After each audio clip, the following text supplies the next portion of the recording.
So you feel connected to a god or a goddess and you don't know what to do from here. In today's video, I'm going to give you a couple of resources on how to nurture your relationship with the deity that you feel connected to. I'm Aset here at the Goddess Inside, and one of the questions I'm asked most often is, how do I work with, and then they give me the name of a god or a goddess.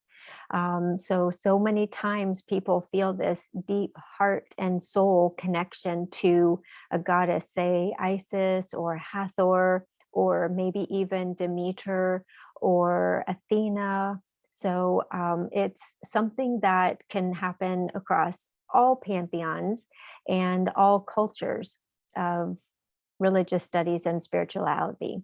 So what I'm going to focus on today, of course, would be the ancient Egyptian answer to your question. So one of the things that you want to do is to remember that you are cultivating a relationship. So either you've had a vision and this god or goddess has come to you, or you've just always as a child been very drawn to this particular god or a goddess, and you're just at a loss of what to do. One of the things that the ancient Egyptians would do in the temples especially was to have a shrine dedicated to the god or a goddess, and they would do a morning prayer of awakening. So as you nurture your relationship with your god or goddess, one of the things to do, first of all, is to dedicate an altar or a shrine area in your home to them.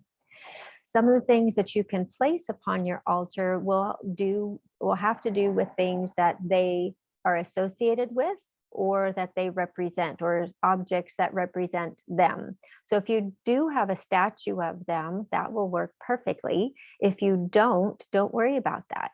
Perhaps you can, let's say that your goddess is Hathor, and she is a goddess of mirrors, or she is a goddess of love and devotion or beauty. And these are things that have objects associated with them. So, of course, a mirror. And then objects of beauty would be perhaps flowers or a beautiful piece of artwork. Something else that you can do in place of a statue is to simply draw or paint or print out a photo of this god or goddess and put it in a beautiful frame and place it in the center of your altar. Some of the things that you'll want to do that the ancients did was to light incense for them, and you'll want to maybe light a candle for them, offer them a flame. You will want to offer them something to drink. So water or milk, or sometimes even wine or beer are appropriate offerings for the god or goddess. And these are things that as you learn more about your god or goddess, you will find the things that are associated with them and the things that remind you of them. So you'll want to have an altar space in your home where you can focus your attention on them. This will also be a place where not only you think about them, you say prayers to them, you bring offerings to them, but it's a place where you can sit and meditate and commune with them as well. The second thing that you can do is to do, as the ancient Egyptians did, is to do a morning prayer of awakening. So this is something in my own spiritual practice with the goddess Isis, Hathor, and Sekhmet that I have done and really enjoyed, because it does bring you into this relationship. It's a way of greeting the god or goddess each and every morning, as if they were someone who's living in your home with you, that you acknowledge each and every day. Because in essence, that is who they are. And so when you do the prayer of awakening, I want to be very clear, it is not a prayer of asking them for help for anything during the day. So imagine yourself as being woken up by someone. And if they're asking you for things right away, can you help me fix the coffee machine? Can you please help me to better understand this conflict I have with my friend? That's not something that you'll want to wake up to. You won't wake up in peace. You won't wake up in beauty. And so when you do your prayer of awakening, it is simply just to tell the god or goddess, awake, be at peace, everything is okay. You are so beautiful. You are so wise. You have the answers to everything, and it is time to awaken. So just think about how you would like to be woken up with a prayer, and that's what you will offer to them. So in today's footnotes for the video, there are a couple of resources for you. Well, there's one resource with two options for you.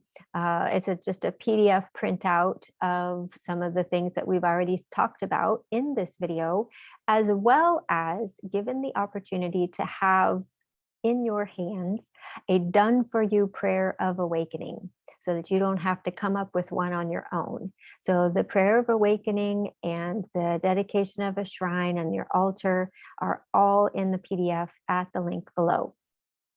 So if you have any other questions about things, I'll try to do some videos on some of the other questions that I get asked a lot.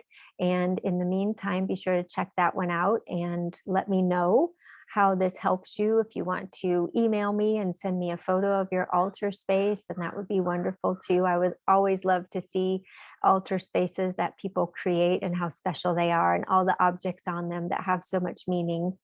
And also, if you would like to go to Egypt with me at some point, I do go twice a year, and I have some tours coming up that you'll want to check out, where we'll visit the temples and we will actually see the morning prayer of awakening depicted in the ancient Egyptian art in the temple walls, which is very, very beautiful.